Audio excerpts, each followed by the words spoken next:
Thank you for joining us today.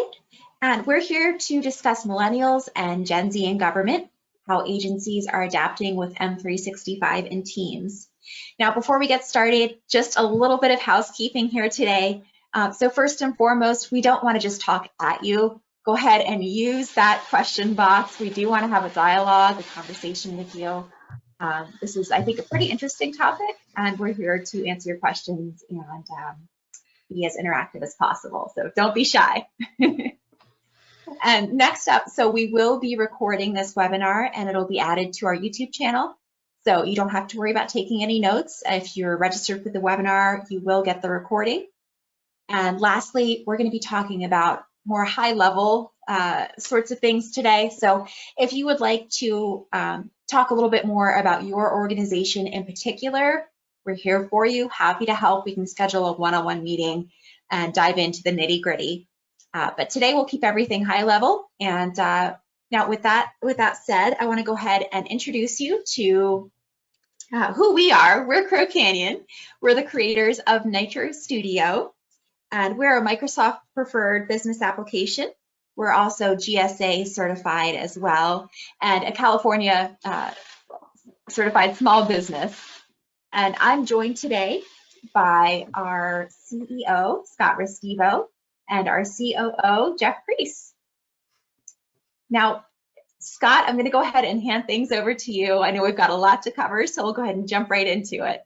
Okay, thank you, Krista. You can hear me all right? Okay. Yes, I can hear you great.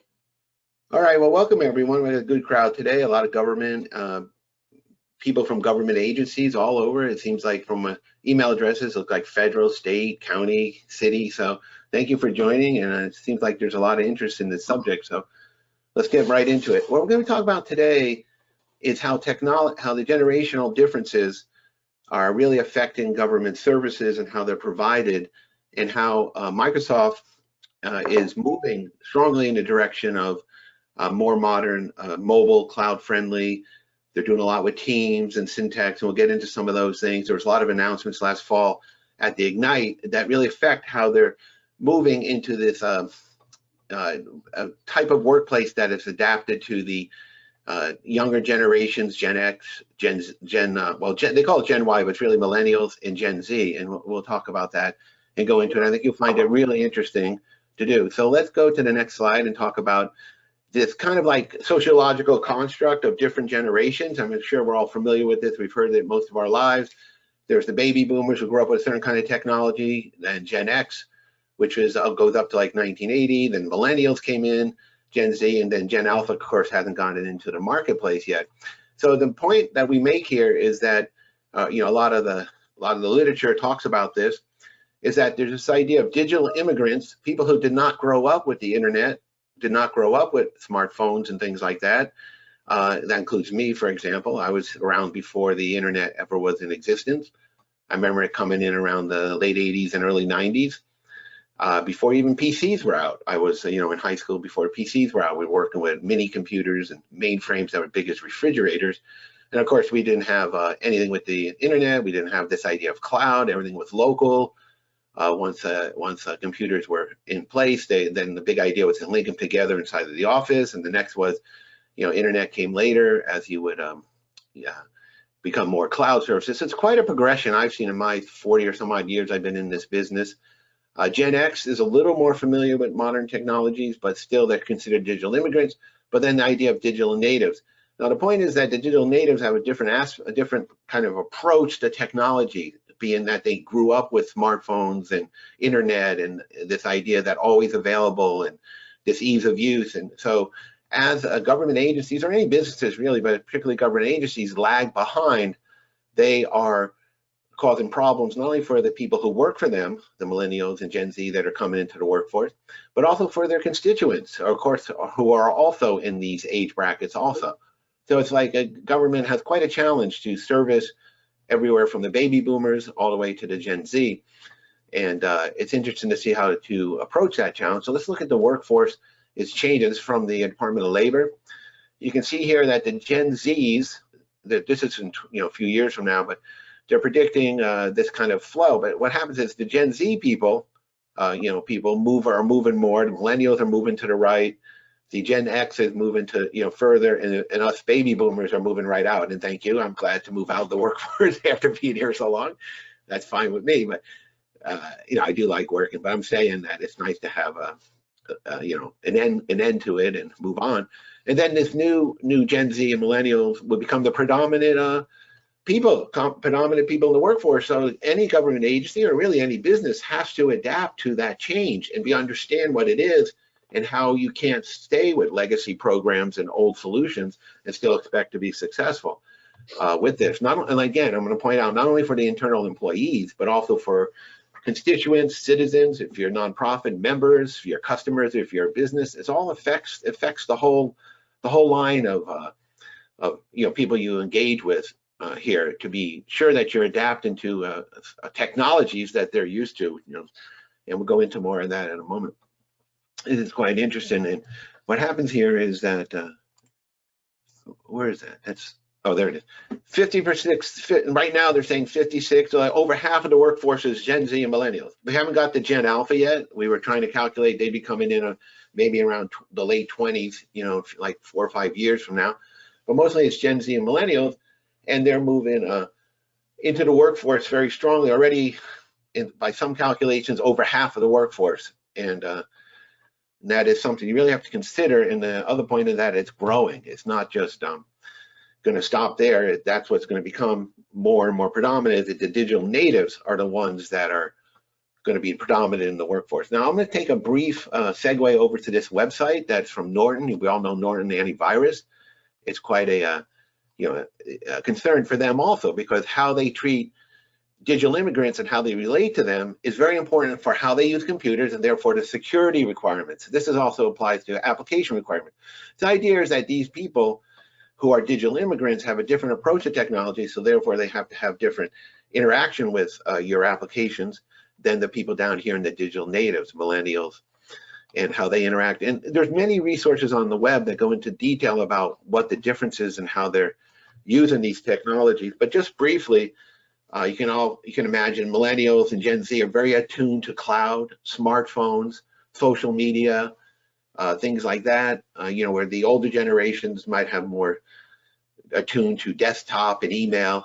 You always can tell someone's when they entered the digital age by what their email address is. If you like, my father is AOL.com, and some older people I know in their 70s have AOL.com as the email address. I have earthlink.net as some of my, I have several accounts, but one of my accounts is earthlink.net. So I'm a little bit younger than that. And then the younger generation generally has Gmail or something like that. You can kind of see that there's this a movement, of technologies. And AOL, it's funny, it was a really big thing when in the 80s, and they used to send discs around and all that. And now, it's instant messaging. Must have been the late 80s or something, early 90s when that was really hot. And of course, that all has been supplanted quite a bit by text messaging and all that. Can you imagine that what we used to do is have just pagers? We didn't have any text messaging. You would, if you needed a call, you'd have a pager on your belt and it would ring. And, it's really quite, I don't know, I could tell all kinds of stories. Anyone who wants to talk about what life was like back then, it's quite interesting to think about the rapid changes that have gone on. And one point we want to make in this webinar is that staying where you are is putting you further behind. The whole idea here is that technology is moving incredibly rapidly, and in my opinion, I think it's even accelerating. From what I saw Microsoft coming out with, you can't as any business or any agency stay where you are. You're just going to be further behind. It's like a backwards treadmill or something. You're stuck with this 1990s look, outdated form solution, no mobile capability, slow response times, lost opportunities.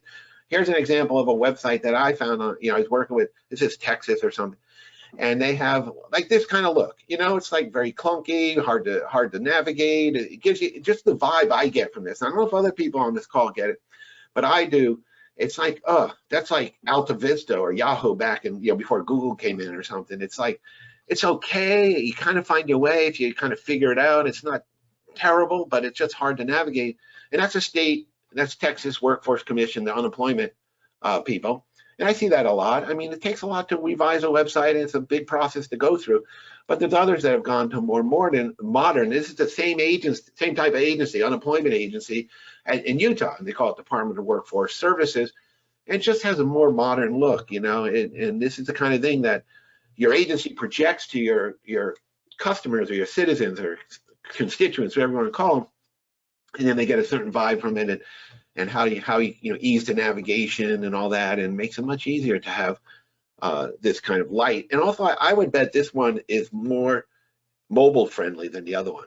It's hard to imagine the other one being mobile friendly from what I saw on it, but definitely they'd have to be a mobile. A lot of people, especially the young, here we go, millennials and Gen Z, looking at this stuff maybe on their mobile phone instead of like the older generation on their desktop. So yeah, so Scott, real quick, if you don't mind, if I jump in here no, first. Jump in. Yeah, so I think one of the important things to consider is that as we look across the generations, I think from a government organization or agency that's serving all of these categories that that we're talking about, I don't think there's any necessarily one focus on a particular generation when you come to a government agency. However, I think that now we find that the older generations probably are inclined to interact much less than some of for example, millennials in that generation, probably with your organization. But I remember back in the day, when you try to search for information, go to a library, you're searching through the card catalog, and then you're going out into the massive, all the aisles at the library to try to find things. I think there was a certain level of patience that you had sort of inherently at that time to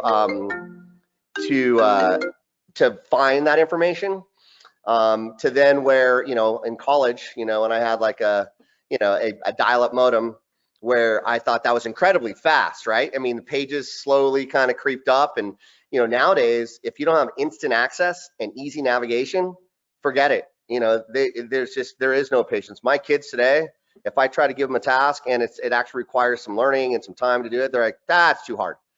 Forget it. It's everything is about ease of access, rapid access to content. Where our youth, the younger generations now, have an expectation that things are easy to use and information is readily available, like in milliseconds, right? And if you have to go to a website, or even if you're going anywhere and you have to dig and find, the actual timeline of them, deciding to give up is much shorter than it used to be. And so I think that's where, if you want to provide constituent or customer service at a level that that actually is helpful, these things are very important to consider. That's right. That's absolutely right. And the workforce is changing, the constituent makeup is changing, and it gives quite a challenge to the government agencies to deal with the variety of experiences of people out there. Another area that is a consideration is that we're moved to the hybrid workforce because of the COVID, which was about 3 years ago, believe it or not. I think in March 2020, kind of when it all hit the fan. And now we have this whole new model of working, you could say, remote workforce, this hybrid workforce, and that drives the need for improvement in technology and improvement in cloud capabilities and virtual meetings and things like that. Also, you have to think we're addressing two different audiences here. One is your internal employees, and one is your citizens and constituents out there. So this applies not only to internally to employees, how they're using technology, but also to citizens out there who are engaging with your services that you're providing. So our whole point here is don't be held back by your legacy programs with outdated paper forms, no mobile and cloud capabilities, slow response times, inefficient workflows that make a burden on the employees.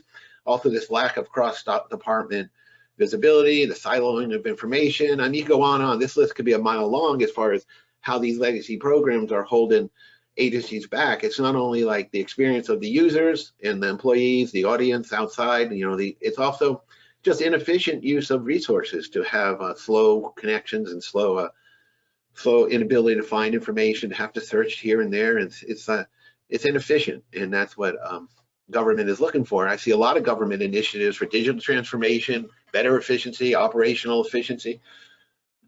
So what we want to do now is introduce you to some real world successes we've had. There's a large number, and we work with a large number of agencies.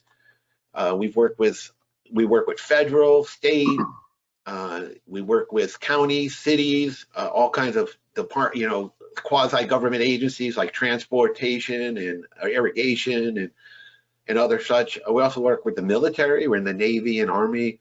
Also international. We have things going on in Canada, Australia, Belgium, Germany, France. So it's we have a lot of experience working with government agencies and really tuned into where they're going, as well as, of course, we work with every kind of corporation around the world, and a lot of universities too, for that matter. So here's a success story.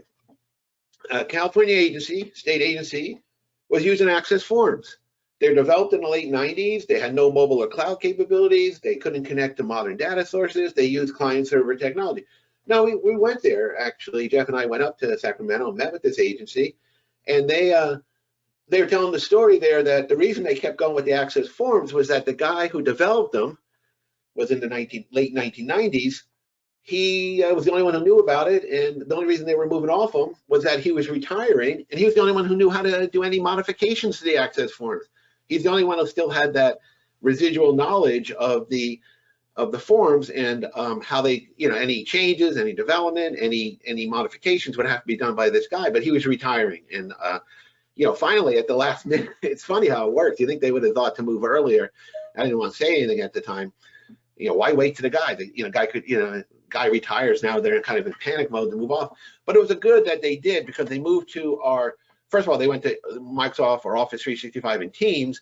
They worked with us because we're in a number of state agencies in California, so they heard about us through other agencies like Franchise Tax Board and other groups up there. So they implemented our NITRO Studio platform. They replaced the access forms with ease.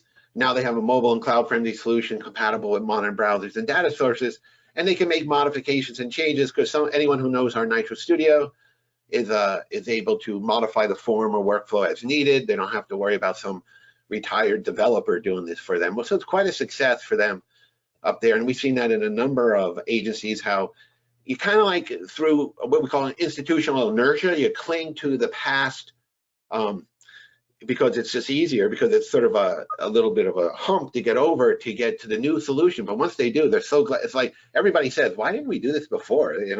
It's like it's a little bit of expenditure, a little bit of effort, but at the end they had a much better solution, and it just got to be much better for them. And another success story we can go into here, and I think I'm clicking too many times, so let me go back here, is a federal agency that had hundreds of InfoPath forms. Now, we have become InfoPath replacement specialists. We've had so many jobs, go back 5 years now, replacing InfoPath forms, many agencies all over. But this one was particularly interesting. They had hundreds, it was in the HHS department there, had hundreds and hundreds of InfoPath forms.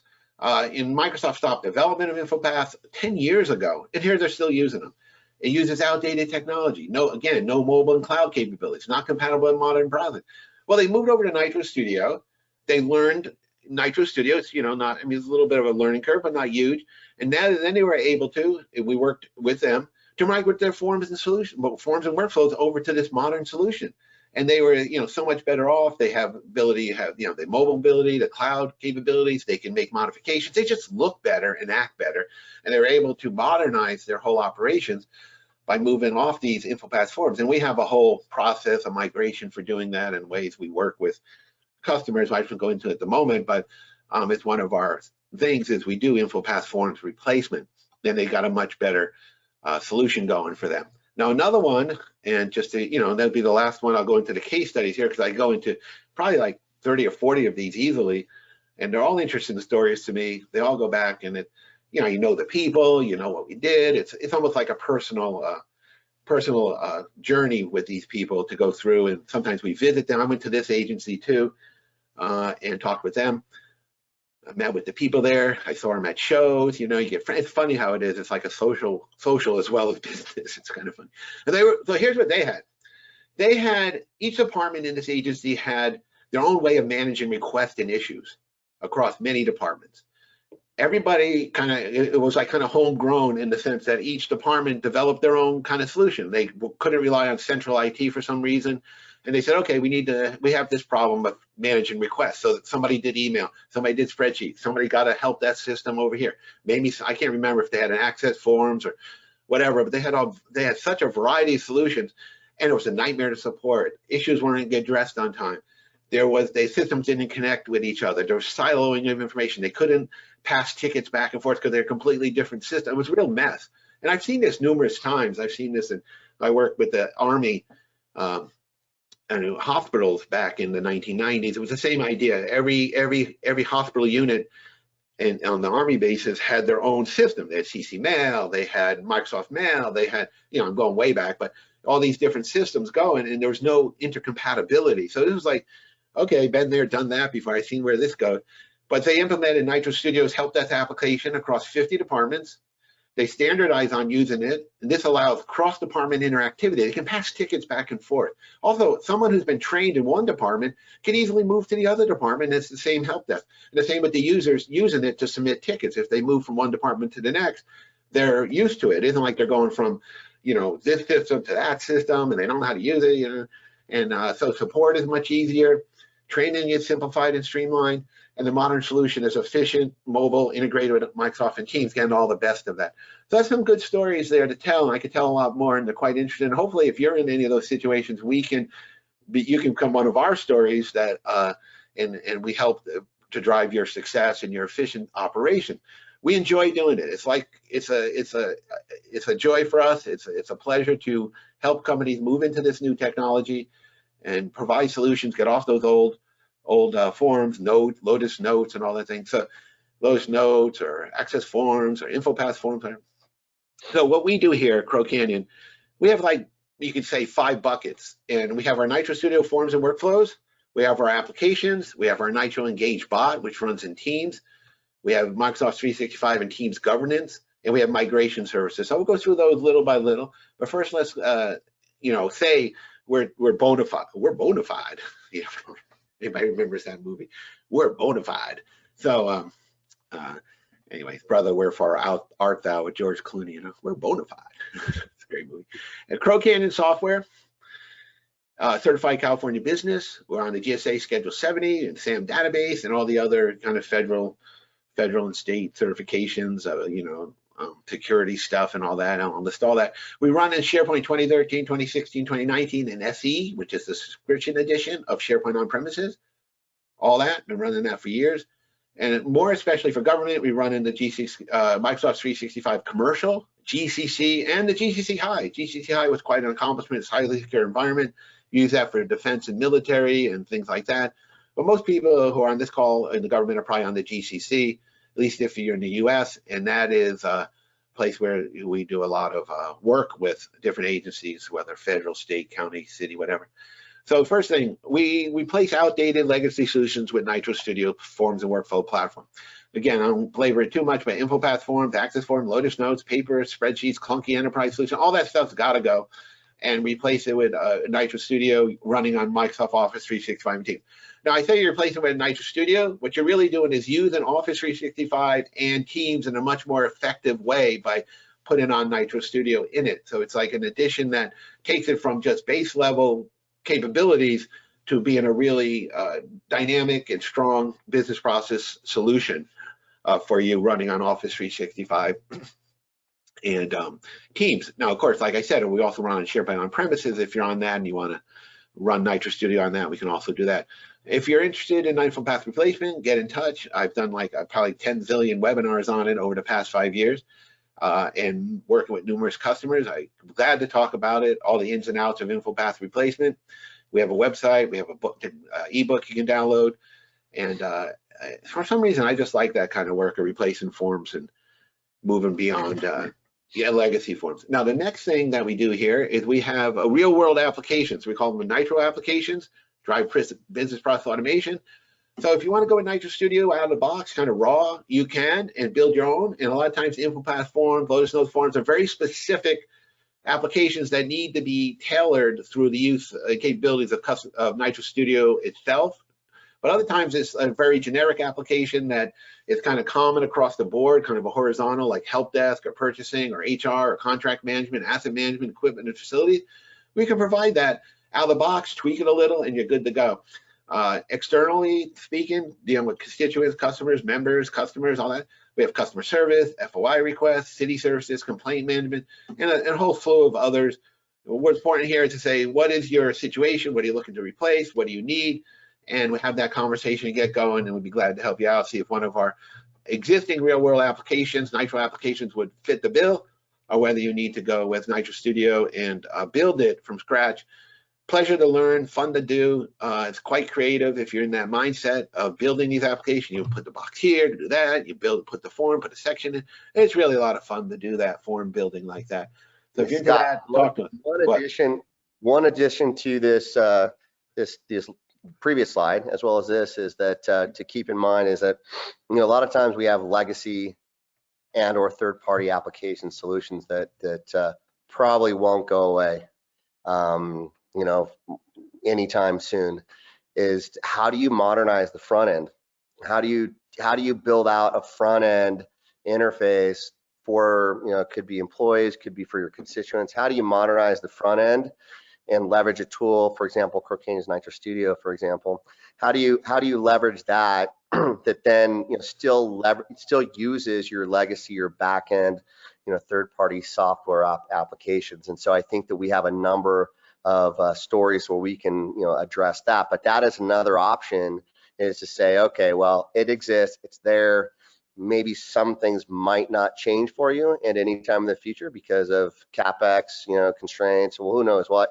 But there is an opportunity where you can modernize the interface and leverage our tools to kind of bring you, I guess, into the digital, you know, the new digital age, and provide that, you know, improved modern experience for your customers and constituents as well. So that's something to consider, and maybe reach out if you have something like that. Reach out to it. Let's talk about it. Maybe you know, we have some case studies, we have other examples, or maybe it's unique and we can talk through solutions.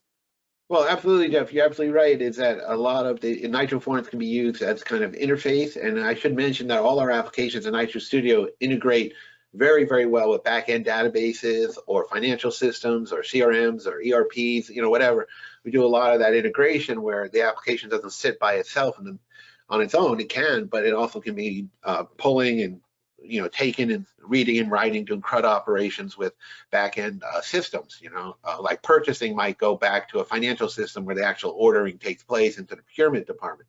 But the initial interface of making the request to buy something and managing, you know, the approval process is done inside of NITRO Studio, and then it's outputted to the procurement to make the actual order. And then the procurement responds back that the order came in, and people are informed that, you know, this line items is ready for pickup or whatever, you know, all those kind of integrated systems. And it's very true in a lot of different aspects. Like HR requests could interact with a personnel database or even citizen database if you're taking track of your citizens on the outside. We just got an RFP for a big city in the West about you know, I don't know, they were doing really lousy customer service, and I guess it's percolated up to the mayor of the city and the city council, and finally the mayor and the city council like, we got to do something about this. So now all of a sudden they're all scrambling to find a solution, you know, because citizens were complaining they weren't getting good services. So it's kind of well. On that note, and this is kind of in this conversation, which I think this is important for people to consider, is that these guys, in this document, they stated, hey, look, these legacy systems are not likely to go away, but they are looking for a more modern interface and a way to interact with workflow, automation. And so they're looking for a full front end solution, knowing that the back end, in fact, not only is it just one back end, it's multiple back end solutions that different groups are using. And so, you know, this is, you know, an absolutely, you know, awesome, great fit for Crocania and NITRO Studio, for them to leverage that to provide that. And so, yeah, I think that that's a very common scenario. The other thing too is I wanted to mention is not only are you providing a modern interface, but a lot of these third-party applications on the back end, there's no opportunity to build in automation and workflow into that. So, you know, how do you approve it? I mean, it's still a lot of times these third-party solutions, it's a database, there's a, you know, an application on the back end, but there is no you know, there is no opportunity or technology built in to drive automation. which of course we all know saves time and money, simplifies, streamlines the process. So it could be anything from a notification to approvals to a number of things that happen out there in an automation sort of workflow scenario. And that's where we come in to say, look, we are going to provide that sort of digital transformation using old legacy, but using our system on as a layer on top. So super interesting things happening out in the market in terms of people looking to transform, but also being overwhelmed by it. And so I think that our message is always find an opportunity to start, look at your low-hanging fruit, and then consider that as your starting point. That's right. One way that makes a nice interface is using MS Teams more effectively in the way that we do. We have a chat bot and Engage bot. We integrate with our workflows. There's Teams channels, adaptive cards, chat sessions, Teams portal. There's a lot going on with Teams. The sessions in the fall with Ignite just showed that Teams is exploding in features and capabilities. There's going to be a Teams Premium. There is, I guess, a Teams Premium that is coming out. Many things Microsoft's looking at. See, and this goes back to the generational differences, because what they're talking about is that the younger generation, Millennials, Gen Z, are more attuned to this kind of technologies, and Microsoft's just driving in that direction to make MS Teams into this incredibly useful tool for process automation. And some of this could be just, like Jeff's saying, a front end layer to what is on the back end. And the people engaging with the Teams bot or the Microsoft Teams don't really necessarily have to know what is in the back end system. I mean, they have to know what's in it, but the operation and how it actually works, they just put in the request and they get the thing delivered, kind of thing. Like, anybody know how Amazon works? I guess you could. I just go order online and the thing shows up 2 days later. I don't know. I could explore it more, but anyway. So then another thing we're doing, this is a new venture for us. We have a partner we're working with closely that's well versed in this. There's people we've known for years, and we decided to get together with them and help people manage their environments, their Office 365, Microsoft 365 and Teams environment. Why? Because we've seen numerous people have come to us and said, we need to have some way to manage the cost, maybe have extra users or Power Automate flows or other things that cost money you don't know about. There's going to be security holes, like do you have MFA on every account and things like that. And then there's this idea of app sprawl. People just start putting stuff in and keeping compliant. If anybody's interested in governance, we can help you out. And I think the state is kind of showing a lot of interest in this, state of California, because they have this huge environment and they want to move this along. And it's a very easy to use tool. It's a great one, shows you a lot of stats, and you get all kinds of ways to set up different checks and parameters that get notification when something's exceeded. So you're really controlling costs, you're controlling access, and you're keeping secure with this governance. I'm quite excited about where we're going with that. Another thing we're doing lately is migration services. We like to move it. You like to move it. We like to move it when people are on SharePoint 2013, 2016 to SE or M365. Here's the thing, April 11th, that's this year's extended support of 2013 ends, yet people are still on it. Why? I don't know. I guess because it's hard to move off, and so they need services that help us out, help them do that. And we've done so many of these for our customers that we are, we just have a service we can provide. Same with 2016, mainstream support has already ended. Extended will be just a few more years. So it's time to move it, and we can help anybody who wants to do that, whether you're going to move to an on-premise version like SE, or the Office 365, M365 cloud. Now that's that's what Crow Canyon does. We're here to help, and this is the end of the webinar, but I did want to put this out that any questions, and we're here to be contacted. We have our website. Any of those things you want done, whether it's a NITRO Studio forms and workflow, whether it's the applications, whether it's the Engage bot and how to use Teams better, whether it's the governance, or whether it's the migration services, we're here to help. We're here to make this digital transformation happen so that you can adapt to the different generations. You remember the generations we were just talking about? Baby Boomers, Gen X, Gen Y, or Millennials and Gen Z, and how they have different technology. And we have to bring in the technology that the digital natives will be adapted to as these older folks move out of the workplace. But it's not really true. I mean, baby boomers can also use, smartphones and things like that too.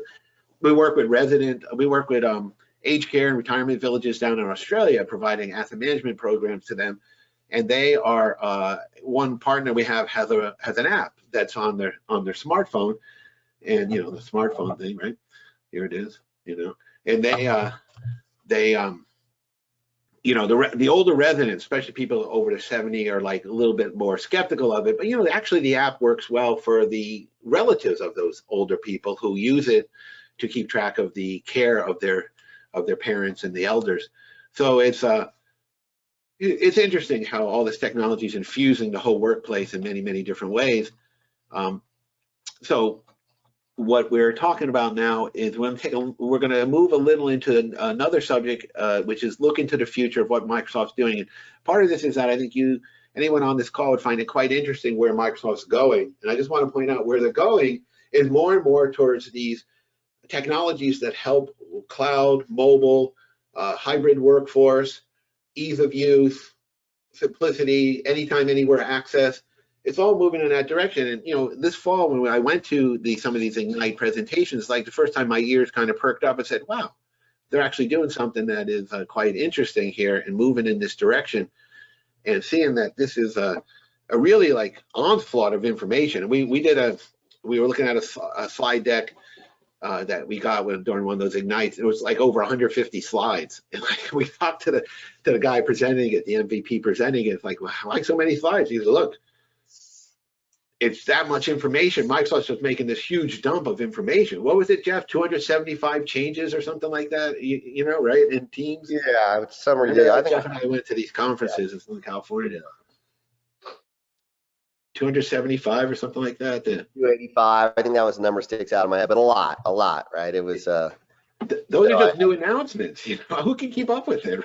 I think the message around there is funny because we did a roadshow in California a couple months back, and several Microsoft MVPs, a lot of Microsoft consultants sitting in this room. We had some Microsoft folks that were joining us remotely as well, and the interesting thing is we covered a lot of topics. This is post Ignite, by the way, so a lot of new announcements. But the MVPs, even these Microsoft consultants that eat, sleep, and breathe this, were unaware of a lot of what's going on at Microsoft in terms of new releases, new technology, what's on the roadmap. So I think the message for us was that it's almost literally impossible to keep up everything, but there's a lot of cool things happening.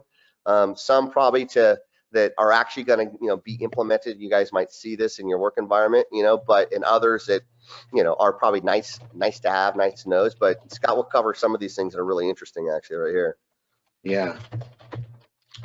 Okay, I just answered one of the questions. Okay. Send to all. Okay. So okay, let me go here. Wait a minute, I'm back now. Yeah, so some of this is the whole idea of avatars. People don't always want to be seen, I don't know, or they want some kind of avatar, so they're getting into avatars. Another thing is IntelliFrame, where the camera will follow you around as you write on the whiteboard. Another thing is Teams Premium, but what they're going to have in that. Automatic translation of documents from whatever language to whatever language, this whole idea of together mode.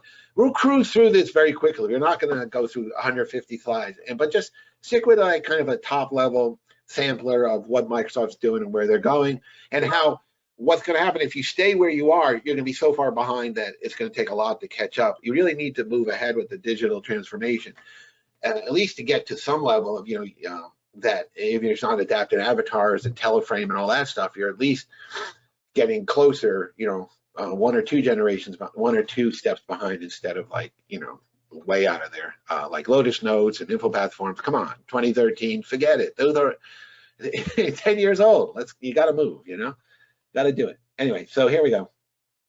Let's see what's going on. Okay. These slides are looking into the future. Okay, there we go. Oh, there's a guy, look at that guy. He's moving around. Okay, what happened here is my slides are getting funky. Okay, there we go. One idea that Microsoft's working on is these rooms. I think we're working with a group Acuity and this Next up in Sacramento, and they were I think the rooms were something like this, where they had this kind of modern technology where you come and sit, and other people are like eye level with the right size, and you're having a room like this. Well, that's that's kind of interesting, isn't it? There's also, what is going? Okay, here we go. Then there's this IntelliFrame where it's following her as she writes on the board and goes around. There's this idea of the avatars, where you can put, you can design and make up your own avatar and have that, and it actually follows your emotions. If you move your hands, you can have it do like excited or surprised or things kind of, you have your avatar like that guy right there making the surprise motion. Then you can dress up your avatar. I mean, come on. Then there's the idea of together mode, select a scene, put everybody into the same room, and where they're seating, you can actually assign seats. I don't know. I mean, it's interesting, where this will go. I'm not sure, but it's interesting to see this kind of technology being implemented. And like in one slide back, you see you have different. You can all be sitting in the auditorium, or in a I see what's happening. These are videos. See, these people are sitting in an auditorium. Now they're here. Now they're there. They could be on the tropical beach having a meeting, I guess. I don't know. So that's one of the things. The other thing is they have a lot more, they're embedding chat suggestions where, Teams becomes more intelligent in some sense of what you're typing in. You have this idea of what's this one about? Oh, improvements to the Teams channel. Teams channels have headers, so channels are getting more useful, more like a place where you can do more work. You have post announcements, questions, and things. Almost like a feed more than that. I don't know if anyone's using Teams channels, but that's what is there. They have polls in the middle, like how would you rank this webinar? We could pop up a poll and you say it was great, I learned a lot, or whatever. Now emojis, of course, that's very important to Millennials and Gen Z, so they improved the number of emojis. Minor thing, but it's the kind of thing that Microsoft's doing. They have call history, recording, transcripting. That's if you miss a meeting, it can tell you that, oh, here's what the meeting was about. At 15 minutes in, they did this. At 20 minutes, they did that. So when you come in the next day, you don't have to watch the whole meeting recording for an hour. You can just skip to the part where it is interesting and relevant to you. They have this idea where you can work on Excel live, make real changes. You don't even have to Excel on your desktop. It's just all these people can work on Excel at the same time and make changes and collaborate on documents like that. So there's many other things going on with Teams and the Teams Premium. And, anybody interested, we did a webinar, what was it, Krista, like in late November after we got back from the Ignite conference. Anyway. That's right. We could send you the link to it. Yeah. And it goes into more depth on this, because I don't want to take the whole webinar on this. This could be easily just all these advancements, a good 1 or 2 hours. Another thing they're doing is syntax enhancements to SharePoint. The idea that you can work on a document and get a summary of it and put information in and have an executive summary already done for you. And it also checks is the right information in the right place. I mean, all kinds of stuff. All kinds of interesting things. Another thing is the translation in real time. You can translate it to Croatian if you want, or Czech, or any language, I suppose, in real time. You have signatures and summaries inside there. You can auto-populate documents based on lists. It's just many, many things they're doing with these enhanced search queries, annotating without modifying the doc. You can circle it. It's just making collaboration really, really powerful. And one of the things that they're doing with the hybrid workforce, now you say your work location is office, remote. So you could say I'm in the office or I'm remote. So that if someone wants to schedule a meeting, they can determine whether you're in the building or you're remote, and that would affect their ability or how they might set up the meeting, right? There's this idea of Microsoft Places. And again, I'm just skimming the surface, and all these have a lot to them. You see, there's kind of like getting this hybrid workforce, this remote and office. Where are you? How many people are in the office? How many people are out? Where are we going to meet? Are we going to, here's an office day, a wellness day, all kinds of things going on here, where this whole idea, I think, with the Millennials and Gen Z is a lot more towards employee satisfaction, employee wellness, employee health. Get up from your seat and do a dance or something. Walk around the room, or go meditate for a while, or get something. Things that is trying to remind you. Hey, Jeff, I'm not even gonna get into Viva in this, huh? Yeah. Yeah. We're not gonna go into Viva. That would be another hour. But I Well, don't you know if know, anyone's as using it. yeah, we joke about Viva because cool, we all get the Viva announcements, right? And what do you do with those? I think there are a lot of cool things that are happening there. But I think that as we talk through these things, one of the things that's coming to my mind is that the reality out there in both the public and private sector is that there's still a lot of organizations that are way behind what exists in the current technology, right? I mean, we find, like we talked about 2013 SharePoint, being deprecated, extended support, and people are still on it. We find that more often than not, there are organizations that we work with are still just getting started. They're still, I mean, all this stuff is overwhelming. It's beyond, what they're willing to adopt right now. It's nice that it's out there. It's nice to know about it. And that's where I think a company like Crow Canyon is very useful to our clients, in that we try to find these starting points, right? How do we kind of move you in that direction? How do we get you to a more of modern, a modern sort of application technology delivery system that is actually practical? And so a lot of these things, we know about. I mean, and then I think Scott would be honest with you. I'll be honest with you that we don't even adopt all this stuff, right? We are super busy with work and we got other things going on. But what we do is we find every opportunity, what we call sort of low-hanging fruit, or something that could be an immediate need, and we start there. So this is all super fun and interesting.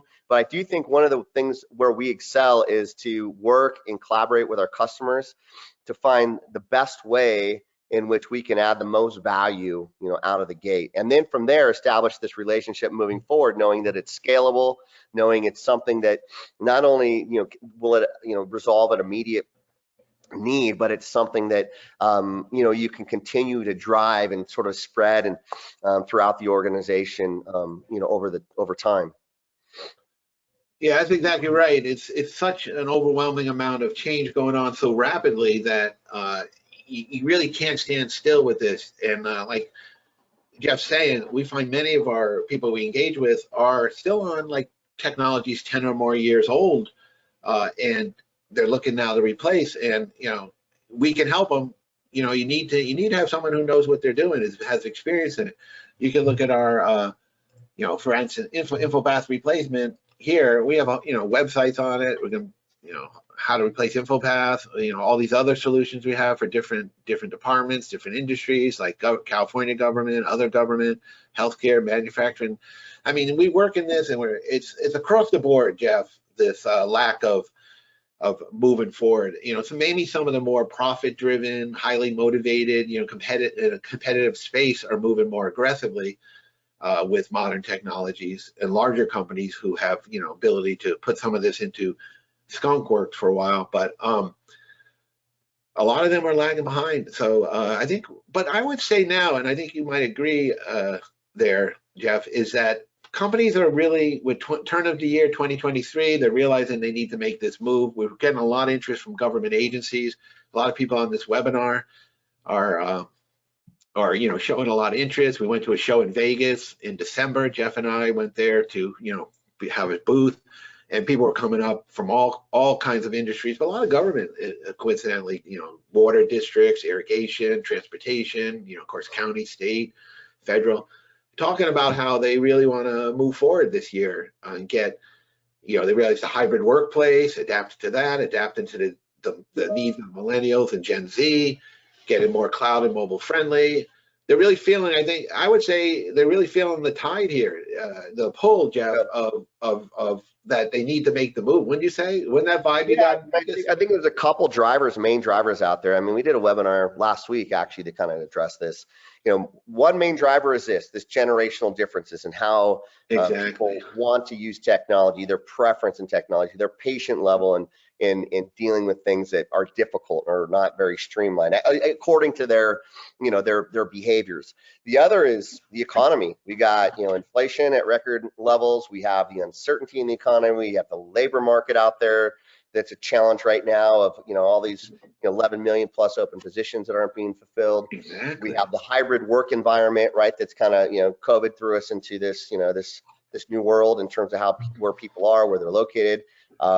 you know, there's some core drivers out there where companies are now being, we'll call it forced, right, to then start explore these opportunities. And I think at this point right now, this is the best opportunity. Not to mention, you know, as you do this, there's a real value proposition here. There's some benefits. Clear benefits to me is, you know, and it's very cliche, you know, save time and money. The truth be told is you streamline a process, you simplify a process, maybe you eliminate some of the human, you know, sort of interaction with the process through automation. You inherently will save money.